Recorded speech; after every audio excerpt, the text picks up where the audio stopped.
Welcome to SDV 9 news. బులెటిన్ల ముందుగా headlines.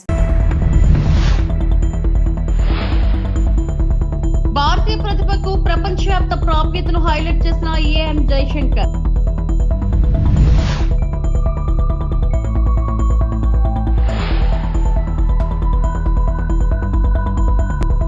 Polavaram project పర్యటనలో మంత్రి నిమ్మల రామానాయుడు.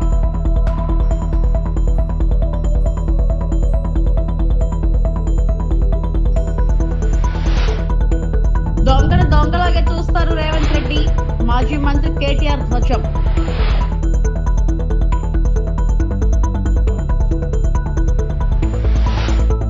ప్రపంచ వేదికపై భారతదేశం యొక్క పెరుగుతున్న పాత్రను విదేశాంగ మంత్రి డాక్టర్ ఎస్ జైశంకర్ నొక్కి చెప్పారు. ప్రపంచవ్యాప్తంగా భారతీయ ప్రతిభకు డిమాండ్ పెరుగుతుందని ఆయన ఎత్తి చూపారు. భారతీయ నిపుణులు, వ్యవస్థాపకులు మరియు కళాకారులు ప్రపంచవ్యాప్త ప్రాప్తిని పొందడంలో సహాయపడటానికి పునాది వేయబడిందని ఆయన పేర్కొన్నారు. వివిధ రంగాలలో భారతదేశం యొక్క నైపుణ్యంతో దేశం అంతర్జాతీయ సహకారం మరియు ఆవిష్కరణలకు కేంద్రంగా మారడానికి సిద్ధంగా ఉంది. My short point is that there is a demand in the world, an availability in India, and the basic groundwork done to enable Indian talent to gain global access is there. Now, how well they do that and what will be the scale, I think that is up to us. My short point is that there is a demand in the world, an availability in India, and the basic groundwork done to enable Indian talent to gain global access is there. Now, how well they do that and what will be the scale, I think that is up to us. My short point is that there is a demand in the world, an availability in India, and the basic groundwork done to enable Indian talent to gain global access is there. Now, how well they do that and what will be the scale, I think that is up to us. My short point is that there is a demand in the world, an availability in India, and the basic groundwork done to enable Indian talent to gain global access is there.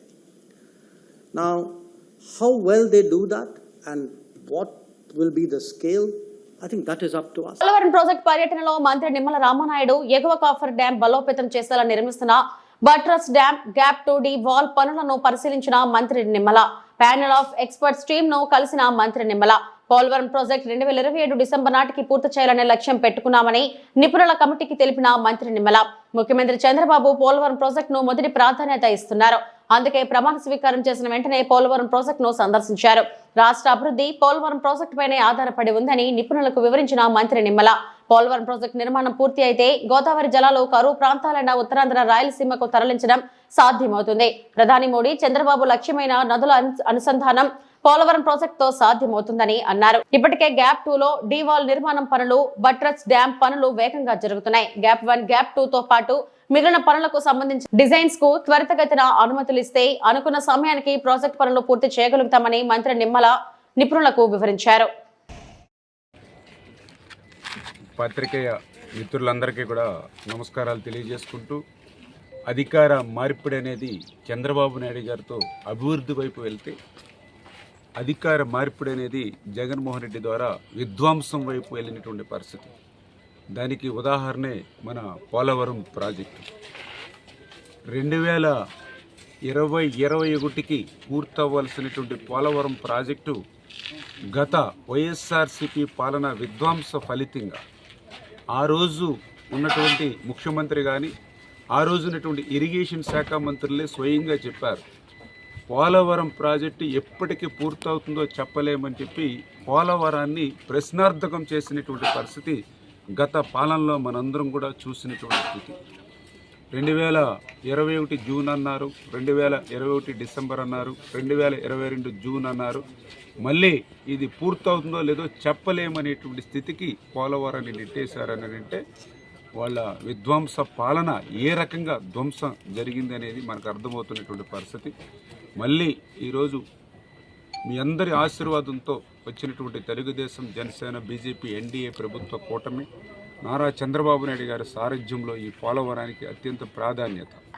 ఎందుకంటే ఆ రోజు 14-19లో 72% పోలవరాన్ని పూర్తి చేసినటువంటి ముఖ్యమంత్రి చంద్రబాబు నాయుడు గారు మళ్ళీ ఈరోజు అధికారంలోకి వచ్చిన తర్వాత ఆయన ప్రమాణ స్వీకారం చేసినటువంటి తర్వాత మొదటి వారంలోనే మొదటి క్షేత్ర పర్యటన పోలవరం తీసుకున్నారని అంటే దీని మీద ఆయనకున్నటువంటి ప్రాధాన్యత ప్రత్యేకత ఏంటనేది మనందరికీ కూడా అర్థమవుతున్నటువంటి పరిస్థితి.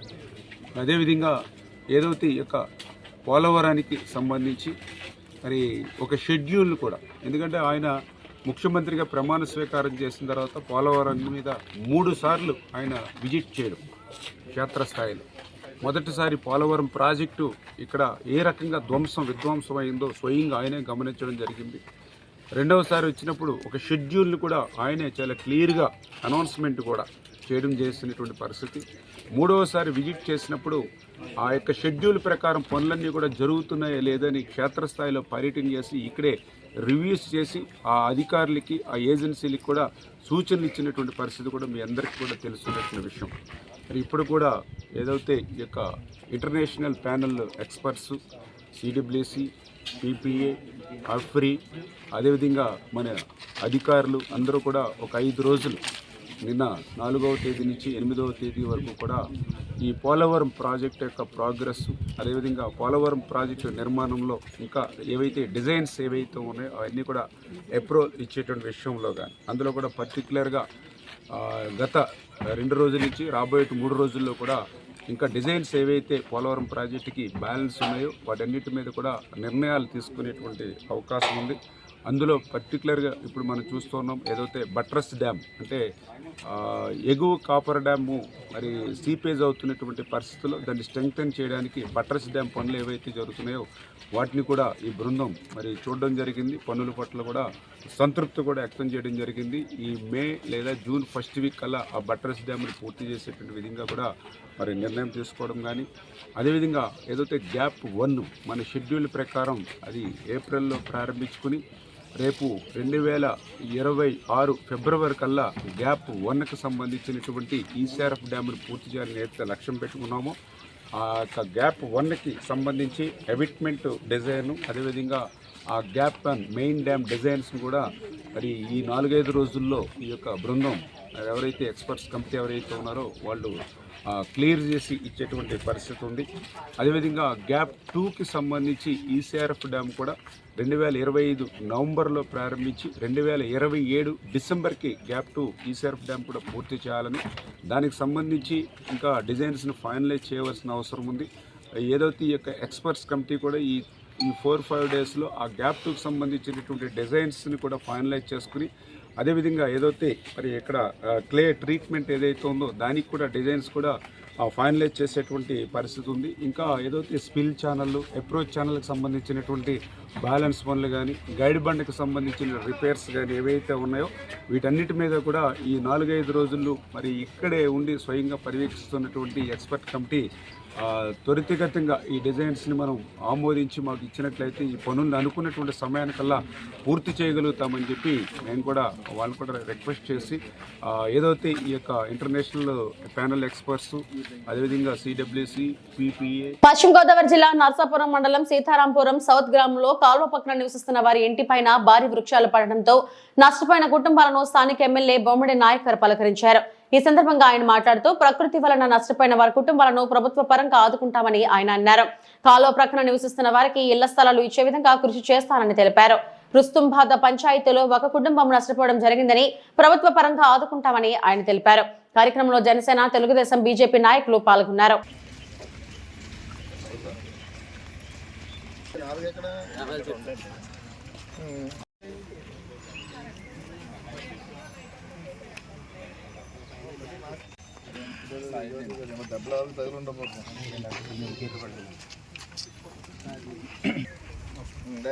బాగున్నా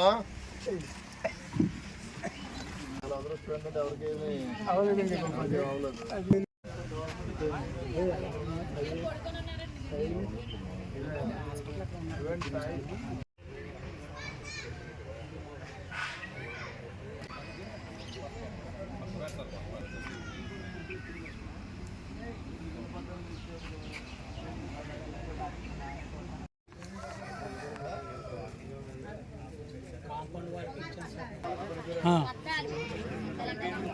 మీరు అందరూ మొన్న గెలిపించారు కదన్నా, అందరూ మాట కరెక్ట్. మా కోసమే గెలిపించుకున్నామండి. మా కోసం అన్ని చేయాలి. ఏదైనా రిజిస్ట్రేషన్ పట్టాలకి ఎలాంటి జరిగినప్పుడు మీకు ఏదైనా ప్రభుత్వం చేయడానికి ఉంటుంది. మీకేమో ఇక్కడ పట్టాలు లేవు, దీనికి ఎలాంటి గవర్నమెంట్ మనం చేయలేని పరిస్థితి అమ్మా. అప్పుడప్పుడు మీరు అందరికీ ఒక చోట ఉండేది రాయిస్తారు సరేనా, ఒక చోట పెట్టిన బాధ్యత నాది. ఇంకా ఎక్కడ కూడా అక్కడే ఉండేటట్టు మీరు అందరూ చోట ఉండేటట్టు చేస్తాను అని చెప్పి మీరే రెండు అవసరం అయితే. అంటే అందరూ ఉంటారు, మన వాళ్ళు ఉంటారు, మనం అందరూ ఉంటారు. ఒకవేళ లేని పక్షంలో మీరు డైరెక్ట్ రండి, ఇబ్బంది లేదు. అందుకే కంప్లైంట్లు ఎక్కువ సార్ ఈ ఏరియాలో, అందుకు ఓకే సార్ మీరు చెప్పేది కంప్లైంట్ ఇస్తారు. సరే సచిన ఏం చేస్తున్నావు లేకపోతే ఏంటి సరే డి గారు చెప్పేసి నెంబర్ తీసుకోండి. చూడండి సార్, రమ్మని చెప్పండి. మాట్లాడతారు ఎక్కడ ఇబ్బంది ఏంటి?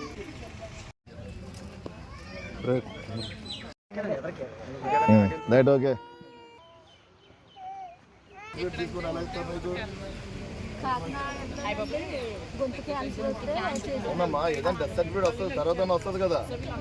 మరి గ్రామానికి సంబంధించినటువంటి గ్రామస్తులందరికీ కూడా నేను ధన్యవాదాలు తెలియజేసుకున్నా.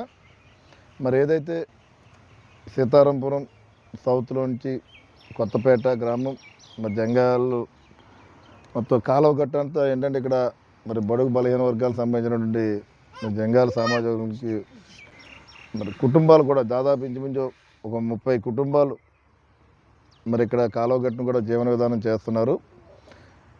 నిజంగా దురదృష్టవశాత్తు ఏంటంటే నిన్న జరిగినటువంటి ఈ వర్షాలకి, నిన్న వర్షాలు కానీ గాలి కానీ వేయడం వల్ల మరి చూశారు కదా మీరు అందరూ కూడా, ఇక్కడ చూడండి చెట్లు కానీ ఇక్కడ ఇళ్ళ మీద పడిపోయి వాళ్ళందరూ కూడా పాపం 2-3 కుటుంబాలకు ఇబ్బందికర పరిస్థితి ఎదుర్కొంది. మరి ఇక్కడ చూడడానికి వచ్చాం మేము కూడా చూడడానికి.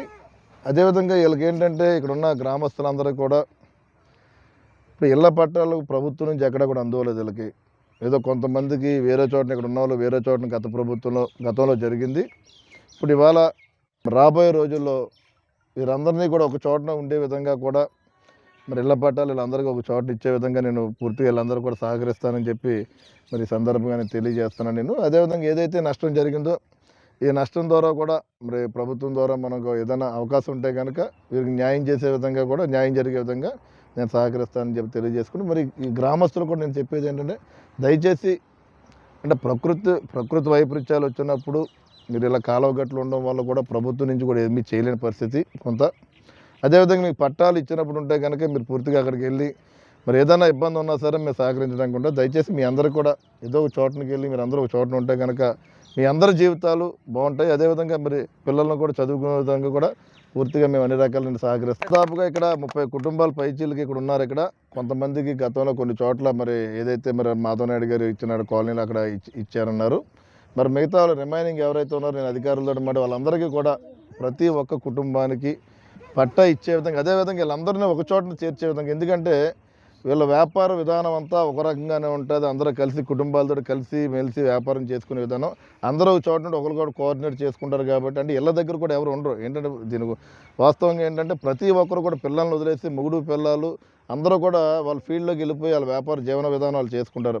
ఇది కుటుంబాలు అందరూ కొంతమంది పెద్దోళ్ళు ఎవరైనా ఉండి వాళ్ళ పిల్లల్ని వాళ్ళకి అప్పచెప్పి బాధ్యతను వాళ్ళకి అప్పచెప్పే విధంగా ఉంటుంది. కాబట్టి వీళ్ళందరినీ మనం ఒక చోటన ఇళ్ల స్థలాలు ఇస్తే కనుక బాగుంటుందన్న ఆలోచన. కూటమి ప్రభుత్వంపై ప్రజల నుంచి తిరుగుబాటు మొదలైందని వైఎస్ఆర్సీపీ రాష్ట్ర అధికార ప్రతినిధి మాజీ ఎంపీ మార్గాని భరత్ పేర్కొన్నారు. విద్యుత్ ఛార్జీల పెంపును నిరసిస్తూ రాజమహేంద్రవరంలో వైఎస్ఆర్సీపీ ఆధ్వర్యంలో ఆందోళన చేపట్టారు. ఈ సందర్భంగా మార్గాని భరత్ మాట్లాడారు. రాష్ట్రం స్కాముల ఆంధ్రప్రదేశ్ గా మారుతుంది. రాష్ట్రంలో పుట్టగొడుగుల ప్రైవేట్ కంపెనీలు పుట్టుకొస్తున్నాయి. గతంలో సోలార్ ఎనర్జీ కార్పొరేషన్ ఆఫ్ ఇండియాతో వైఎస్ఆర్సీపీ ప్రభుత్వం ₹2.49 ఒప్పందం చేసుకున్నప్పుడు ప్రశ్నించిన చంద్రబాబు ఇప్పుడు పుట్టగొడుగుల కంపెనీలతో యూనిట్ ధర ₹4.60 ఒప్పందం ఎలా చేసుకున్నారు? ఈ ఒప్పందం గురించి పవన్ కళ్యాణ్ కి తెలుసా? ఆయన ప్రభుత్వంలోనే ఉన్నారా? ఇంత పెద్ద స్కామ్ పవన్ కళ్యాణ్ కు కనపడలేదా? ప్రభుత్వం ప్రజలపై 15,000 కోట్ల రూపాయలు అదనపు భారం మోపుతుంది. చంద్రబాబు మిస్డ్ పీపీఏలు చేస్తున్నారు. ఈ వ్యవహారంపై సిబిఐ విచారణ చేపట్టాలి. ఈ మధ్య కాలంలో రిలయన్స్ ఇండస్ట్రీస్ తో సెకీ సంస్థ యూనిట్ ₹3 చొప్పున కొనుగోలు ఒప్పందం చేసుకుంది. మరి చంద్రబాబు ₹4.60 ఎలా ఒప్పందం చేసుకుంటారు? ఈ కంపెనీలు మీ బినామీలే కదా? రాష్ట్రంలో ఇది అతిపెద్ద కుంభకోణం కాదా? ప్రజలు ఆలోచించాలి. వేల కోట్ల రూపాయలు విలువ చేసే భూమిని రూపాయికి అమ్మేస్తున్నారు. గతంలో సెకీతో చేసుకున్న ఒప్పందాన్ని రద్దు చేయాలని డిమాండ్ చేసిన వ్యక్తి ఇప్పుడు యూనిట్ ₹4.60 ఎలా కొనుగోలు చేస్తున్నారో సమాధానం చెప్పాలి. యూనిట్ కు అదనంగా ₹2.11 ఇవ్వడం ద్వారా ఏడాదికి 440 కోట్లు యాక్సిస్ ఎనర్జీకి అప్పడంగా ముట్ట చెప్తున్నట్టు అవుతుందని ఆయన అన్నారు. అసలు పుట్టగొడుగుల్లాగా కంపెనీలు పుట్టుకొస్తూ ఉన్నాయి, ప్రైవేట్ లిమిటెడ్ కంపెనీలు. Axis renewable energy park private limited, Axis renewable energy park బ్రాకెట్లో Krishna private limited, Axis energy park Andhra Pradesh బ్రాకెట్లో private limited, Axis renewable energy park బ్రాకెట్లో Tungabhadra private limited for procuring 100 megawatts of power each from their wind solar hybrid pilot projects అని ఈ యొక్క order ఎవరు ఇచ్చారు అని అంటే ఆంధ్రప్రదేశ్ ఎలక్ట్రిసిటీ రెగ్యులేటర్ కమిషన్ వారు ఇవ్వడం జరిగింది. నేను ఇవాళ చంద్రబాబు నాయుడు గారిని సూటిగా అస్సలు సుత్తి లేకుండా ఆయన ప్రశ్నించాలనుకుంటున్నా. గతంలో జగన్మోహన్ రెడ్డి గారి ప్రభుత్వంలో SECI solar energy corporation of India సెకీతో గవర్నమెంట్ ఆఫ్ ఇండియా అనుబంధ సంస్థతో ఆంధ్రప్రదేశ్ ప్రభుత్వము రెన్యూబుల్ ఎనర్జీ ₹2.49కి ఎంఓయూ చేసుకుంటే మరి చంద్రబాబు నాయుడు గారు ఒంటికాలతో లేచాడు. బయట మార్కెట్లో ₹1.99కి యూనిట్ ధర దొరుకుతూ ఉంటే ఒక స్కామ్కి తెర తీశారు జగన్మోహన్ రెడ్డి గారు అని చెప్పి ఒంటికాలతో లేచిన ఈ పెద్ద మనిషి ఈ చంద్రబాబు నాయుడు గారు ఇవాళ ఒక పుట్టగొడుగు లాంటి పుట్టుకొచ్చిన ఈ కంపెనీలతో ₹4.60కి ఏ రకంగా మీరు అగ్రిమెంట్ చేసుకుంటారని ఇవాళ సూటిగా అడుగుతా ఉన్నాం. స్కామ్ కాదండి ఇది. మీరు ₹2.49తో అప్పుడున్న రాష్ట్ర ప్రభుత్వము, అప్పుడున్న ముఖ్యమంత్రి జగన్మోహన్ రెడ్డి గారు కేంద్ర ప్రభుత్వం సంస్థ అయిన సెకీతో ఎంఓయూ చేసుకుంటే ₹2.49కి ఇప్పుడు చంద్రబాబు నాయుడు గారు ఒక ప్రైవేట్ లిమిటెడ్ కంపెనీతో ₹4.60కి చేసుకోవడంలో మీ రాష్ట్ర వ్యాప్తంగా అకాల వర్షాల కారణంగా నష్టపోయిన రైతులను ప్రభుత్వం వెంటనే ఆదుకోవాలని పిసిసి అధ్యక్షురాలు షర్మిల డిమాండ్ చేశారు. ధాన్యం కొనుగోలు మద్దతు ధర కల్పించడంతో కూటమి ప్రభుత్వం విఫలమైందని విమర్శించారు. వర్షాల తడిచిపోయిన ధాన్యం, రాలిపోయిన మామిడి, కూలిపోయిన అరటి, చెడిపోయిన పసుపు ఇలాంటివే కనిపిస్తున్నాయి. మరి ప్రభుత్వం ఏం సమాధానం చెప్తుంది? దాదాపు 5 లక్షల ఎకరాలలో పంట నష్టం జరిగింది అని వార్తలు వినిపిస్తున్నాయి. కానీ ఇంతవరకు ప్రభుత్వం తరపు నుంచి కనీసం ఎవరినైనా పంపి సర్వే చేస్తున్నట్టు కూడా సంకేతాలు అందటం లేదు. మరి ముఖ్యంగా వరి రైతులు పండించిన ధాన్యాన్ని కుప్పలు కుప్పలుగా పోసి అమ్ముకోలేక ఇప్పుడు ధాన్యం తడిసిపోయి దిక్కుతోచని స్థితిలో ఉన్నారు. వీరికి ప్రభుత్వం ఏం సమాధానం చెప్తుంది? ఒక్క అన్న చెప్పినట్టు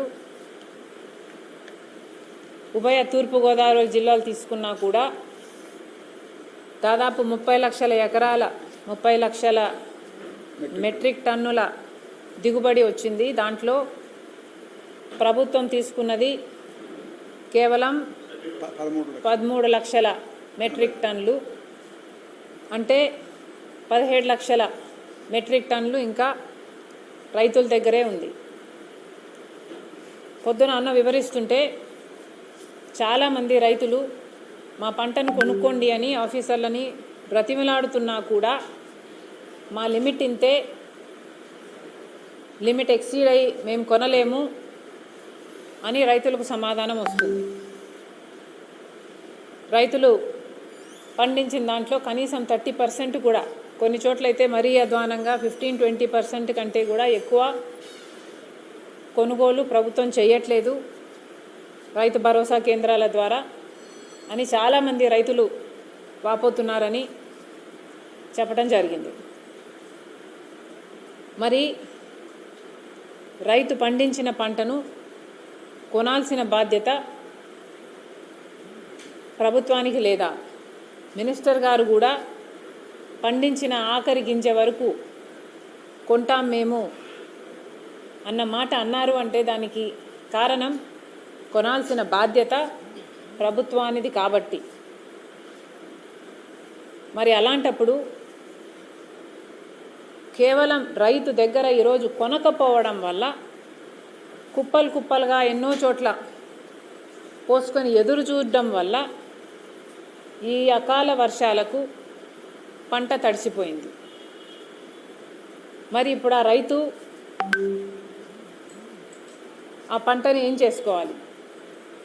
అసలు ప్రభుత్వము కొనకపోతే మిల్లర్ల దగ్గరైనా డిస్ట్రెస్ సెల్లింగ్ చేద్దామంటే మిల్లర్లు కనీసం 400 రూపాయలు 500 రూపాయలు మద్దతు ధర కంటే తక్కువ ఇస్తామని కోట్ చేస్తుంటే మరి చూస్తూ చూస్తూ రైతు అంత తక్కువకి ఎలా అమ్ముకోగలరు? నోట్ల కట్టలతో దొరికిపోయిన దొంగను దొంగే అంటారు, దొంగను దొంగలాగే చూస్తారు రేవంత్ రెడ్డి అని బీఆర్ఎస్ వర్కింగ్ ప్రెసిడెంట్ కేటీఆర్ ధ్వజమెత్తారు. ఎంతో మంది త్యాగాల ఫలితంగా సాధించుకున్న తెలంగాణ రాష్ట్రాన్ని అవమానపరిచేలా మాట్లాడిన రేవంత్ రెడ్డి వ్యాఖ్యలపై BRS working president KTR Telangana Bhavan లో మీడియాతో మాట్లాడారు. చెప్పాలనుకుంటాను, ఎక్కడ పోయినా దొంగలాగా చూస్తున్నారు అంటున్నాడు ముఖ్యమంత్రి. మరి దొంగను దొంగలెక్క కాకపోతే ఎట్లా చూస్తారు?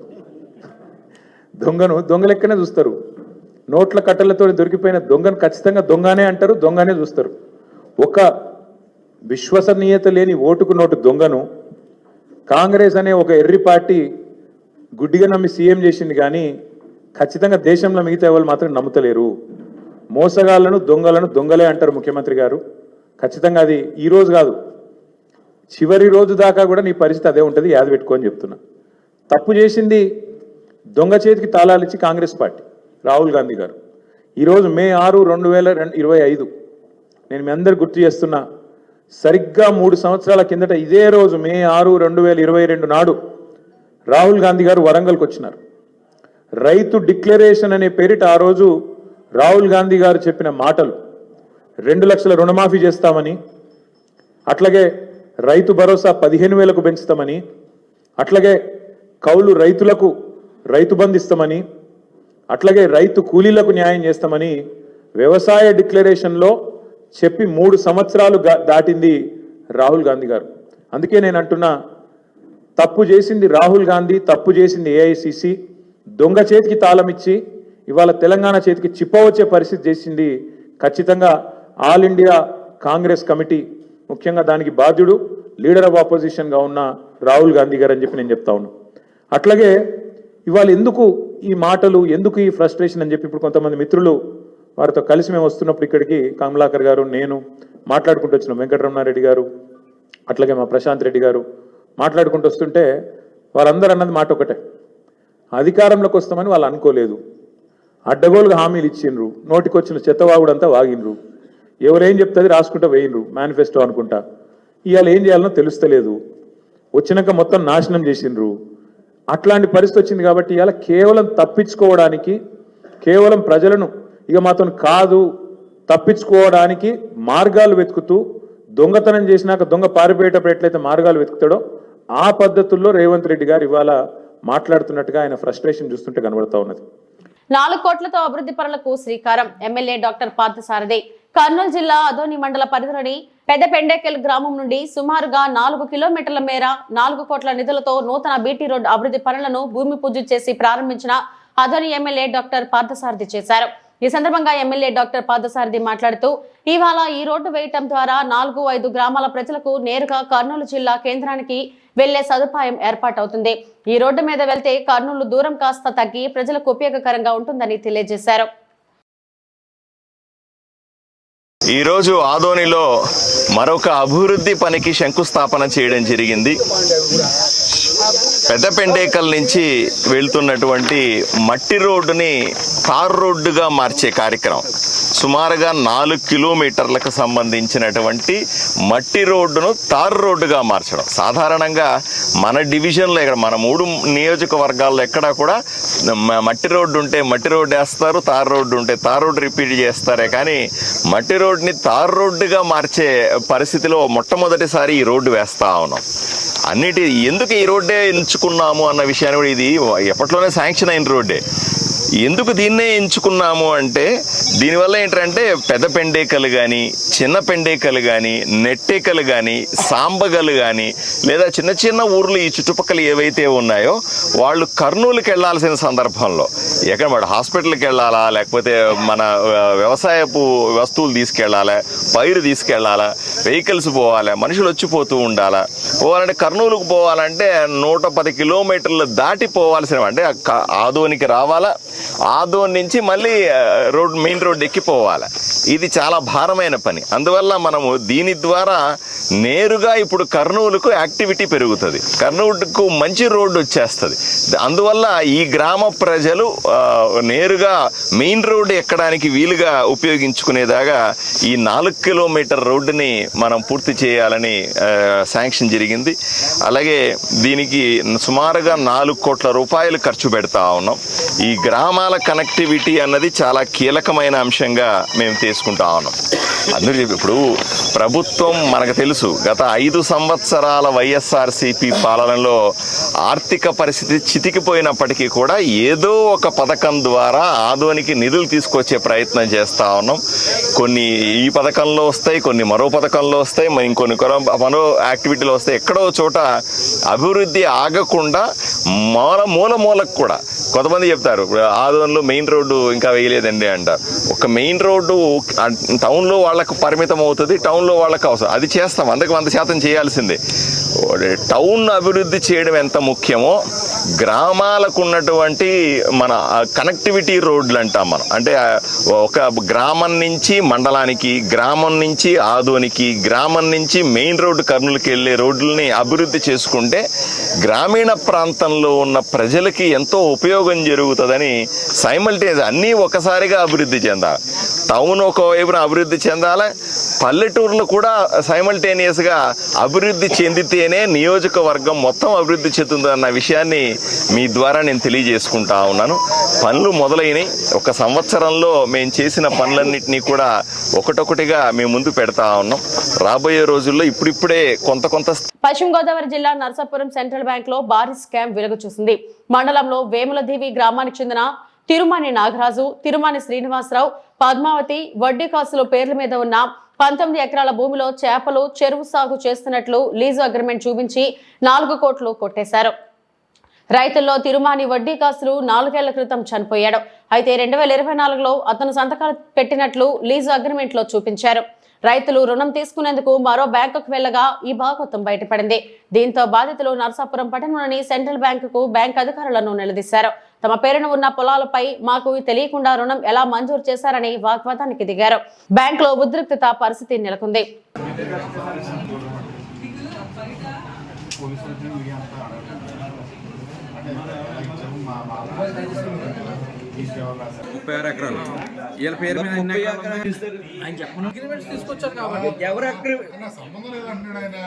ఇప్పుడు అతను ఏమని తీసుకున్న అతను పర్సనల్ నాకు సంబంధం లేదంటాడు.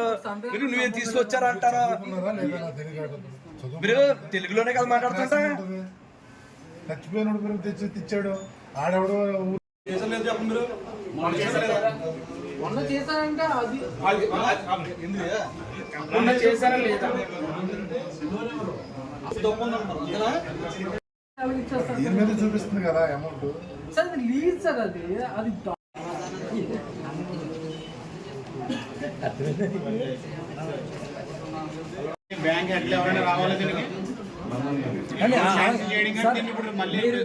ఈరోజు సెంట్రల్ బ్యాంకులో జరిగినటువంటి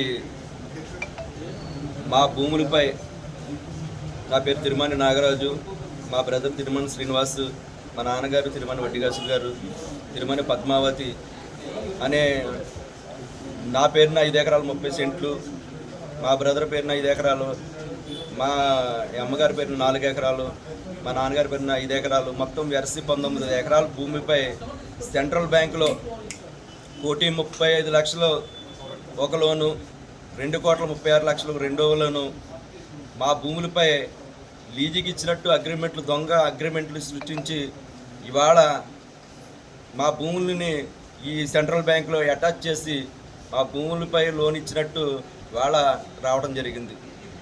మేము ఈరోజు లోన్కి వేరే బ్యాంకులో ఐడిఎఫ్సి అనే బ్యాంకులో లోన్ పెట్టుకోవడానికి మాకు డబ్బులు అవసరం వచ్చి లోన్ పెట్టుకుందామని మా భూములపై వెళితే ఈరోజు మా భూములన్నీ లోన్ ఆల్రెడీ తీసుకున్నట్టు లోన్ ఉంది మీకు అని చెప్పుకుంటే మేము అవక్కయ్యాము అక్కడ బ్యాంక్ లోన్.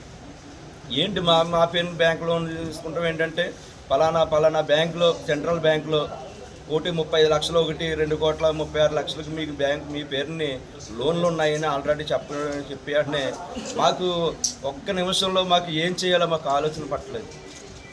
వెంటనే సెంట్రల్ బ్యాంక్కి మేనేజర్ గారి దగ్గరికి వచ్చి సంప్రదిస్తే మమ్మల్ని ఎవరిని సంప్రదించకుండా ఎవరో పేరుని మా నాన్నగారి పేరు 2020లో మా నాన్నగారు చనిపోతే 2024లో ఈ ఫేక్ డాక్యుమెంట్స్ ఇవన్నీ సృష్టించి ఒక విఆర్ఓ గారు, ఫీల్డ్ అసిస్టెంట్ వీళ్ళందరూ సర్టిఫికేట్లు సృష్టించి వాళ్ళ 2,36,00,000 మా అమ్మగారి పేరు మా నాన్నగారి పేరును లోన్ చేయడం జరిగింది.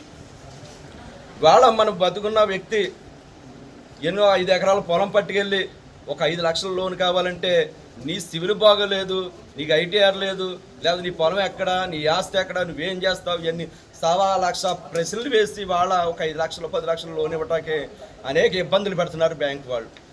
ఈ సెంట్రల్ బ్యాంక్ అనేది కేంద్ర బ్యాంకు.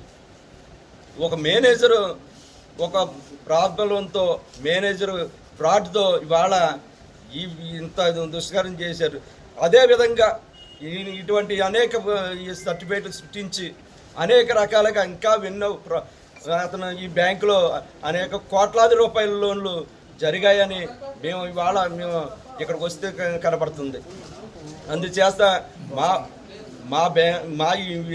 ఇటువంటి జరిగినటువంటి వాళ్ళని పోలీసు డిపార్ట్మెంట్ వారు ఇక్కడే ఉన్నారు, వాళ్ళపై చర్యలు తీసుకుని మా భూముల్ని వెంటనే విడిపించాలని, మాకున్నటువంటి ఇవన్నీ రద్దు చేసి మాకు న్యాయం చేయాలని మీ మీడియా పూర్వకంగా. ఇవి ఇప్పటివరకున్న బులెటిన్ అప్డేట్స్. నమస్తే.